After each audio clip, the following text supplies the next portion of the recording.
Ouais, c'est plus ou moins la même chose que la dernière fois en termes de qualité. Le premier cas, j'ai pas trop aimé. Le second cas, c'était moyennement parti, mais vers la fin, c'était quand même cool. Ouais, ça se compensait globalement, dira-t-on. Mais oui, avant de commencer, deux, trois petits trucs à préciser, parce que c'est pas forcément clair sur certains points. Je regarde la VO. Ouais, je vais pas préciser, voilà, je regarde la VO de la série. Beaucoup de gens disent que la VF est pas géniale. Je vous cache pas que j'ai pas encore essayé. J'essaierai peut-être dans quelques épisodes de voir un peu ce que ça donne la VF en comparaison. Mais à nouveau, il y a des gens qui disent que la VF de Star Butterfly est pas géniale, alors que je trouve qu'elle est tout à fait correcte, pas aussi puissante que celle que la VO de la série, mais ça va. Pareil pour la VF de My Little Pony. Oui, c'est clairement un cran en dessous de la VO, c'est évident, mais c'est pas non plus affreux ou quoi que ce soit. Et donc j'ai l'impression que ça va être un peu ça pour Steven Universe. Dire correct, mais pas aussi naturel que la VO. Enfin voilà, c'est un avis comme ça. Voilà, je regarde en VO, c'est pour ça que je dis Pearl, Garnet, Améthyste, oui, ça change pas trop, Améthyste. Et donc voilà, Garnet devrait s'appeler Grenat, Pearl devrait s'appeler Perle. Voilà, je dis Perle au début d'ailleurs. Enfin bon, voilà, je prends les noms en VO. Ça va pas changer grand chose, je pense. Il faut aussi que je précise qu'avec cette série, ça va être un petit peu particulier, la notation dans l'illustration. C'est-à-dire que lorsqu'il y aura deux épisodes, je mettrai des notations, hein, c'est le pouce levé, pouce baissé, par épisode. Donc voilà, il y a une vidéo de ça, vous avez vu un pouce baissé, c'était pour le premier épisode, la première partie. Si je devais faire une moyenne globale, ce serait moyen passable. Voilà. Et c'est un peu pareil pour aujourd'hui. Vous voyez, ça va être la même chose. C'est-à-dire, le premier épisode, un pouce baissé, un petit pouce baissé, un peu médiocre, et le deuxième, ça va. Voilà. Hein, je pense que ce sera plus pratique étant donné que c'est vraiment disjoint, quoi. Et ça a clairement pas l'air d'être pensé pour être regroupé deux par deux de façon un tant soit peu notable. Sauf de temps en temps où ce sera indiqué. Mais bon, dans ces cas-là, oui, ce sera vraiment une notation pour le tout globalement. En tout cas, voilà, maintenant que c'est dit, hein, je me suis peut-être un petit peu trop penché là-dessus, on se lance dans l'épisode 5, qui, honnêtement, reprend la chose qui me plaît pas dans l'épisode 3, c'est-à-dire on a Steven qui se comporte comme un gamin, et il va rien retenir de ses bourdes. Voilà quoi, il est en train de rechercher son pantalon parce qu'il l'a paumé. Et à ce moment-là, il y a Pearl qui est en train de rechercher un fragment de gemme et il prête pas trop attention, Steven. Ce qui l'intéresse, lui, c'est son pantalon. Donc, il est en train d'expliquer qu'il y a un truc grave autour de ce fragment de gemme. Si on le laisse trop souvent, trop seul comme ça, il faut pas trop l'approcher d'un vêtement. Mais il fait pas gaffe à ça, il n'entend pas, il réfléchit juste à son pantalon. Dans une mise en scène qui est relativement drôle, quoi. Ouais, je réfléchis à certains trucs. Ah mince, elle me parle. Non, c'est trop tard pour faire gaffe à ce qu'elle dit. Je reconnais qu'il y a quand même quelques petites mises en scène qui restent drôles là-dedans. Et ouais quoi, il fait pas trop gaffe, donc lorsque Pearl part et qu'il voit son pantalon se balader tout seul, il réfléchit pas trop quoi, il leur enfile et il se rend compte que il y avait un morceau de gemme dedans. Et aussi un truc important, que lorsque on demande quelque chose à l'objet possédé par le morceau de gemme, eh ben il obéit. C'est très docile pour le coup, donc ça a l'air d'être plutôt tout bénef. Ce qui fait que lorsqu'il rencontrera un de ses potes, un gamin du coin qui s'appelle P.D., c'est son nom, P.D. C'est un vrai prénom américain, ça. Ça existe, des gens qui s'appellent P.D.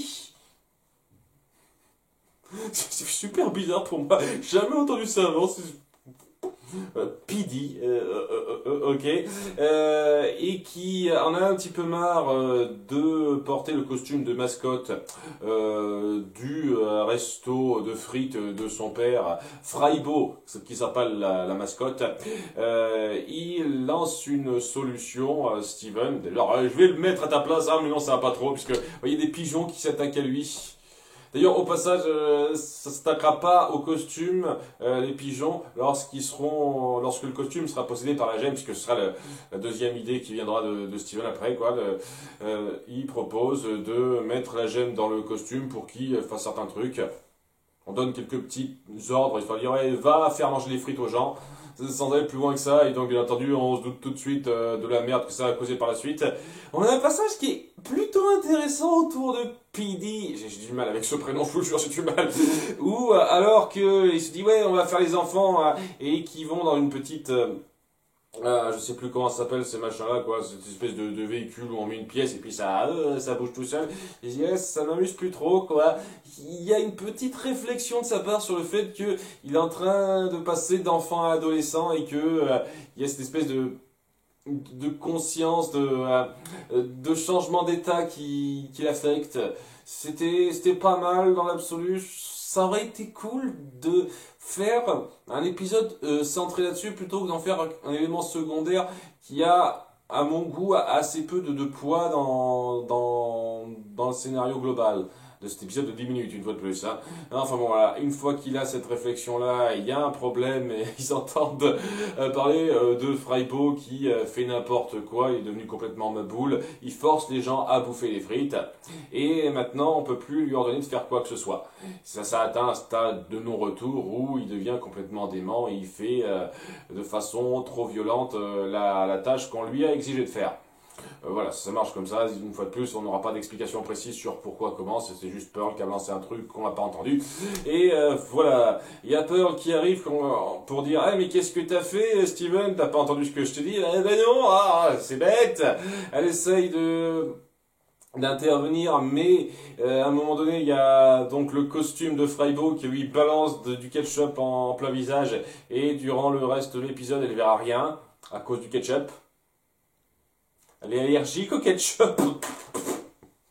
Ok, et c'est là que Steven aura une idée, c'est-à-dire d'utiliser tous les éclats de gemmes qu'elle avait avec elle, parce que voilà, c'est une gemme entière, donc elle avait tous les éclats de gemmes sur elle, Pearl, pour faire vivre ses vêtements, et leur aura ordonné d'attaquer Freibo comme une petite armée, et il y arrive. Au bout d'un moment, il se mettra à poil, hein, il mettra même son slip dans la balance.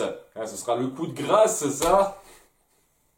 Drôle, et voilà, il finira par retirer la gemme, et c'est une chance qu'il y ait un certain temps de latence, de préparation suffisamment grand pour que ces vêtements puissent être possédés par les éclats de gemme sans que ça pose problème, contrairement à Freibo où on a dépassé cette limite. Et parce que ouais, même après coup quoi, pendant le combat, ok, ça dure 1 minute, 2 minutes, très bien, on peut se dire que c'est à risque calculé, mais là, ouais, lorsque... Il prépare une éloge funèbre pour le costume de Freibo en le faisant brûler sur une barque. Vous avez que ça à foutre, hein. Vous avez vraiment du fric à dépenser, les gars. Il y a toujours ces vêtements possédés par les éclats de gemme qui sont là, quoi. Il s'est passé un certain temps entre les deux, mais apparemment il n'y a pas de problème, ça n'a pas dégénéré pour ces vêtements. Eux, ils vont pas devenir complètement berserk ou quoi que ce soit. La logique m'échappe un petit peu, hein, vraiment. Et ouais, quoi, avec ça, en dépit de la connerie de la chose, il y a le père de PD qui finit par reconnaître un petit peu qu'il y a qui veut faire des efforts pour faire partie de l'entreprise familiale, mais que c'était pas forcément la bonne solution, ce costume-là. Et puis qu'on le reverra plus, de toute façon. Donc voilà, il y a un petit moment de rapprochement père-fils un peu mignon dans les quelques minutes où on se centre sur ces deux-là. Le reste passé, Steven, qui fait son gamin, qui ne retient absolument aucune leçon de la grosse bourde qu'il vient de faire, comme dans l'épisode 3, et qui fait le con à la fin, et puis merci. C'est ça le truc, quoi. Je trouve pas ça particulièrement drôle. Peut-être que c'est un petit peu créatif dans les idées, mais c'est pas drôle pour moi. Et dans des tonnes de circonstances, ça lui retomberait sur la gueule de façon bien poussée, et ce serait pas si beau que ça à voir. Mais on force le lol là-dedans, et qui devient un peu trop grossier, un peu trop vulgaire, et quand, au bout du compte, on ne prend pas trop en compte, pas assez en compte, le sérieux des situations qu'on met en place. C'est ça qui me gêne un petit peu, quoi. Il y a cet équilibre qui est tenu une majorité d'épisodes pour l'instant, mais qu'on tient pas tout le temps. L'épisode 3, c'est le cas, à la fin, et cet épisode-là aussi, quoi, il faut peser le sérieux de la chose. Et un truc qui passerait très bien dans ce cas-là, ce serait de montrer Steven vraiment apprendre de ses bourdes, essayer de devenir un peu plus sérieux et pas juste dire ah ouais mince j'ai fait une bourde mais c'est pas grave, je vais faire mon autre connerie de gamin et ça va arranger les choses à la fin et puis merci. Il n'y a rien qui recule là-dessus, c'est vraiment dommage. Je ne trouve pas ça intéressant, même dans une série qui se voudrait 100% comique. Ce qui, une fois de plus, m'a pas l'air d'être totalement le cas avec Steven Universe, de montrer juste un gamin qui fait ses gamineries et qui ne retient rien de ça, quoi. Je trouve pas particulièrement ça intéressant. Une chose où ça passe bien, ce genre de choses, c'est quand on met en avant les conséquences de ce genre de comportement dans certaines circonstances. Les circonstances de Steven Universe, elles sont assez graves. Et une des raisons pour laquelle j'aime énormément la série Avatar, le dernier maître de l'air, c'est qu'on a affaire à une partie de personnages qui sont des gamins, Aang en particulier, et qui ne peuvent pas se permettre d'être les jeunes un peu frivoles qui voudraient être, parce que la situation ne leur permet pas, tout simplement. Et lorsqu'ils essayent de l'être, peut y avoir aussi des conséquences, des choses, des retombées qui peuvent être assez graves, comme avec Aang à quelques moments dans la série. C'est quelque chose qui me plaît énormément dans Avatar, le dernier maître de l'air. Là, il n'y a pas ça pour l'instant. Là, c'est Steven qui fait ses petits délires. Des fois, c'est pas grave, des fois, ça aide bien, mais des fois, ça empire les choses, et on fait comme si c'était pas grave. Alors qu'on devrait faire comme si c'était grave. Et ça m'embête un petit peu. Je vous jure, ça m'embête un petit peu de voir ça. J'ai le sentiment qu'on va avoir pas mal d'épisodes comme ça. Et je pense qu'à partir de maintenant, lorsqu'on tombera sur des petits scénarios de ce genre-là, je vais un petit peu surveiller la chose. Hein. Voilà, je vais pas passer une demi-heure à expliquer pourquoi ça me dérange après coup. Je ferai rapidement le topo par rapport à ça. Maintenant, vous saurez quoi. Mais voilà, cet épisode-là m'a pas trop plu à cause de cette connerie-là. Même si je reconnais que l'histoire entre Pidi et son père avait un petit côté mignon. Voilà, sur le fait qu'il a un peu de mal à apprendre ce passage de la vie d'enfant à ado de sa part et le concept de responsabilité qui était plutôt cool en termes d'intrigue secondaire de l'épisode. Mais l'intrigue principale, j'ai du mal, hein, vraiment du mal. Et alors l'épisode suivant, il avait l'air bien parti pour pas me plaire plus que ça, mais j'avoue que la fin a pas mal aidé. Parce que voilà, ça commence sur Steven et son père qui sont en train de laver la voiture du maire.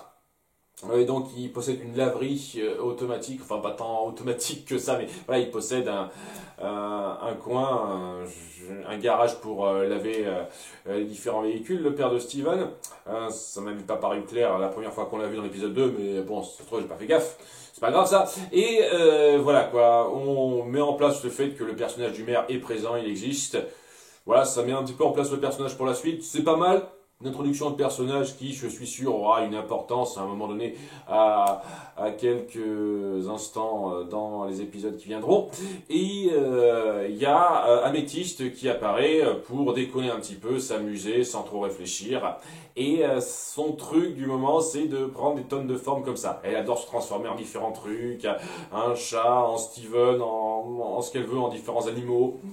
Il y a un moment donné, Steven se posera des questions parce que c'est que maintenant que ça lui vient en tête. Alors, vous pouvez vous transformer comme bon vous chante. Est-ce que moi aussi je peux faire ça? C'est que maintenant qu'il se pose ce genre de questions. Ça fait vraiment combien de temps qu'ils se connaissent, combien de temps que Steven est là en fait? Je vous jure, je serais vraiment pas contre qu'on ait une explication à ça, qu'on explique un petit peu le temps qui s'est passé entre le moment où Steven est devenu un membre de l'équipe des Gemmes et le premier épisode, quoi. Quelle période il s'est passé à ce moment-là? Comment ils se sont connus? Qu'est-ce qui s'est passé entre-temps?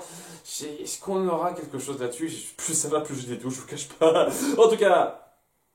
voilà, il se pose des questions et il y a Pearl qui finit par lui répondre oui, moi aussi je peux me transformer. Donc déjà, ce n'est pas un truc réservé qu'à Améthyste, ok, c'est cool, maintenant on le sait.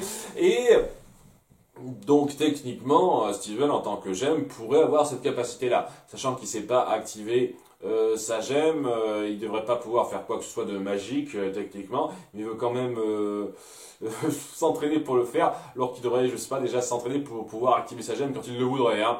Ça c'est un truc, on met pas ça en place non plus, et je vous cache pas que dans l'ordre général des choses, ça me gêne un petit peu maintenant que j'y pense.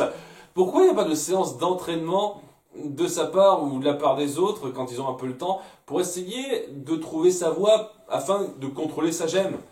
Ouais, ils vivent dans leur coin, ils ont l'air de rien faire par rapport à ça, ils se disent ça viendra. Là, apparemment, c'est un petit peu l'impression que ça donne, hein. Alors que bon, la première chose à faire serait de trouver un moyen de l'entraîner psychologiquement à pouvoir activer sa gemme quand il le voudrait. Mais non, c'est pas une priorité tout de suite. Après, j'imagine qu'elles sont occupées à faire le tonne de trucs parce qu'on n'arrête pas de les voir se trimballer d'un coin à l'autre pour sauver tel ou tel truc, retrouver tel ou tel gemme, etc., etc. Donc peut-être qu'elles n'ont pas tout le temps du monde pour ça, mais bon, je trouve ça un peu... Enfin, je sais pas, peut-être que on me donnera tort dans les épisodes qui viendront, peut-être qu'il pourra activer sa gemme dans pas si longtemps que ça. Je sais pas, vu ce qu'on m'a promis au début, comme quoi c'était là en démarrer, j'ai un petit peu cette sensation que justement c'est vers la moitié de cette première saison qu'il commencera enfin à avoir le contrôle de sa gemme et de faire des trucs, vraiment, Steven. J'ai l'impression que ça a l'air d'être parti pour ça, hein, d'après ce qu'on m'a promis. Hein. C'est un petit peu ce que je déduis de ce qu'on m'a dit. En tout cas... Il y a Steven qui se dit ah, je voudrais bien pouvoir me transformer. Il y a Métis qui se dit ok, je veux bien t'entraîner. Par contre, il faut que tu commences un petit peu petit, quoi. Voilà, je me suis transformé en chat, t'as vu, donc essaye de te transformer en chat. Donc il essaye de se concentrer en parlant très fort, tout haut, comme ça, pour commencer. Ça marche pas trop, mais après, en se concentrant un petit peu, en ondulant comme ça, il finit par créer un doigt chat. Alors, ça n'a absolument rien à voir avec le pouvoir en question.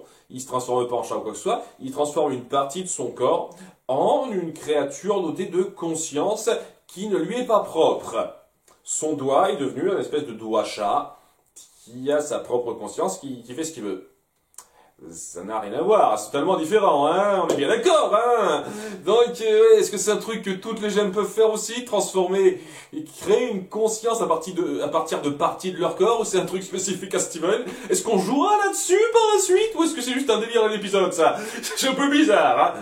Enfin bon, voilà, Steven est tout content d'avoir pu faire un truc magique, donc il va un petit peu se vanter auprès de tout le monde en montrant ça à son père, à Lars, à Pidi, etc. Enfin bon, au personnage qu'on a montré depuis le début de la série, quoi. Au bout d'un moment, il se dit, ah ouais, c'est vrai, il doit se sentir seul, ce petit doigt-là. Alors, je peux peut-être lui créer d'autres doigts. Pfiou, ouais, 5 doigts chats. Miou, miou, miou, miou, miou. Et, ouais, au bout d'un moment, il se dit, ouais, mais pourquoi pas les 5 autres, allez, pfiou, 10 doigts chats. Miou, miou, miou, miou, miou, miou. Alors, le problème, c'est que...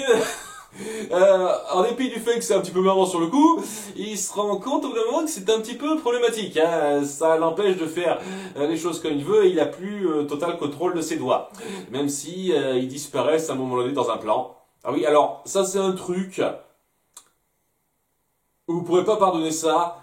C'est l'élément central de votre épisode. Il y a un moment donné, quoi, le moment où les gemmes partent en expédition pour faire un truc muche dont on se fout royalement, mais voilà, c'est important, hein, elles doivent être parties pour quelque chose. Et ben à ce moment-là, quoi, il essaye de les rattraper, Steven, et on voit bizarrement que ses doigts vont très bien. Mais genre pendant 5 bonnes secondes d'animation, quoi, où certes il est pas super proche de la caméra, mais quand même on le voit bien, quoi, on passe un peu de temps sur lui, et ben il a les doigts tout à fait normaux. Ça aurait été cool de penser à ça, les dessinateurs, vous savez, c'est un petit peu l'élément central de votre épisode, hein. Ce genre de faux raccord de dessin, c'est quand même assez grossier, je trouve, hein. Je veux dire, voilà, je note des faux raccords de temps en temps, c'est pas trop grave, la plupart du temps, quoi. On fait des petites bourdes, on laisse passer des trucs, mais là, c'est pas une petite bourde, quoi. C'est l'élément central, il a les doigts en forme de chat. Ça va être la chose à régler par la suite. Montrer ses doigts en forme de chat, merde. Sérieusement. Putain, je sais que c'est 5 secondes, mais purée.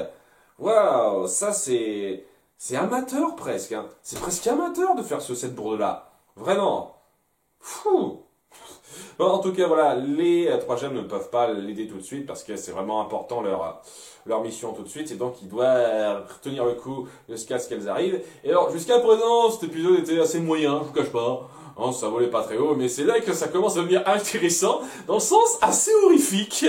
Parce que là, à partir de là, il perd totalement le contrôle sur son corps et en essayant de réutiliser la magie pour faire revenir les choses comme avant, il empire les choses. dès lors qu'il se touche une partie du corps, et ben, ça finit par se transformer, cette partie du corps, en petite tête de chat Nyan 4 presque. Voilà, et plus ça va, plus il finit par devenir un monstre complètement difforme avec une tonne de têtes de chat qui ressortent et c'est assez horrifique, hein, je vous cache pas que c'est pas mal, hein, ça fait bien son effet, quoi. Et à la fin, quoi, lorsqu'il vient demander de l'aide à son père, alors qu'il a plus le contrôle, alors que c'est assez horrible, son père qui a tellement peur, il en vient à chialer pour lui. Waouh! C'est assez puissant, hein, ce dernier quart d'épisode, wouh! Et ils finissent par avoir l'idée d'utiliser l'eau, parce que l'eau fait peur aux chats, pour essayer de laver un petit peu ça en utilisant donc le laveur automatique de son père. Hein, alors que, ouais, une fois de plus, son corps n'arrête pas de se déformer avec toutes ces têtes de chat qui essayent de sortir. Et tout. J'avoue, là, c'est bien trouvé, c'est bien foutu, hein. Chapeau bas pour le dessinateur, même si une fois de plus, je trouve vraiment, hein, je vais pas insister des heures là-dessus, je trouve que ça aurait gagné encore plus en force si on avait mis plus de détails dans les dessins, dans le trait. Hein, il y a toujours ce petit problème-là, je trouve, mais voilà, même malgré ça, ça parvient quand même à rendre bien le côté horrifique. Et après cette frayeur d'une minute 30, il finit par sortir de là en étant guéri, etc. On est soulagé. Alors, la chose que j'aurais à reprocher à ça, ce moment était très fort, assez horrifique à son niveau, et je vous cache pas que ça m'avait bien pris sur le coup. Ça aurait gagné à être un peu plus long. C'est le problème du format, hein, une fois de plus, hein, en 10 minutes, c'est difficile de rendre un récit aussi profond qu'en 20 minutes, c'est évident, c'est évident. Et là, ouais, ce moment où il passe de simplement s'amuser avec ses doigts à tout son corps qui se transforme sans qu'il contrôle ça, il y aurait moyen d'étaler ça sur la durée et de montrer que c'est vraiment progressif et que ça vient pas un petit peu tout d'un coup. Et ça aurait été parfait à ce niveau-là en matière d'horreur. Là, tel quel, c'est quand même efficace. Ça ne veut pas nier une seule seconde que ça m'a bien plu et que ça appuyait le côté... un lien assez joli entre Steven et son père, avec son père qui est prêt à l'accepter en dépit de ce à quoi il ressemble tout de suite, même s'il a peur, il est prêt à quand même se jeter à l'eau, au sens propre comme au sens figuré. Pour lui, c'est un bon moment, très bon moment, hein, qui sauve beaucoup l'épisode, parce que oui, les trois quarts du début sont assez plats pour moi. Mais voilà, ce que ça amène, la fin, c'est quand même assez fort. Et à la fin, bon, bah, il y a nos gènes qui reviennent, Pearl qui s'inquiète un petit peu, mais c'est pas grave, il s'en sort. Et pour appuyer une fois de plus que c'est quelqu'un qui a du mal à retenir les leçons de ce qu'il a vécu, il fait des jeux de mots sur les chats, pour terminer. Chat va mieux, des trucs comme ça, voilà, c'est la blague pour alléger le final de l'épisode. Bon, on aurait pu s'en passer un petit peu, ou une fois de plus, montrer Steven réfléchir un petit peu à ça, mais bon, à nouveau, j'ai le sentiment que dans les épisodes qui vont venir, ça va pas trop être centré là-dessus. Ça va être des petites péripéties où le statu quo va pas bouger du tout, j'ai l'impression. On va juste se mettre en avant, présenter quelques nouveaux personnages, quelques nouvelles situations, mais sinon, globalement, ça va être plus ou moins le statu quo, quoi. Ah, c'est un petit peu dommage. Mais bon, cet épisode était quand même plutôt efficace grâce à sa fin. Donc voilà, il m'a plu un petit peu. Le premier, non. Enfin, l'épisode 5, non. L'épisode 6, oui. Ça se compense, dirait-on, hein. Et ouais, j'espère qu'il y aura plus d'épisodes comme l'épisode 6 ou l'épisode 4, voyez. Peut-être que c'est les épisodes pairs qui vont marcher, les épisodes impairs qui marcheront pas. C'est jamais. Peut-être que ça marche comme ça. Oh, on verra bien. En tout cas, à bientôt pour les épisodes 7-8. Bye.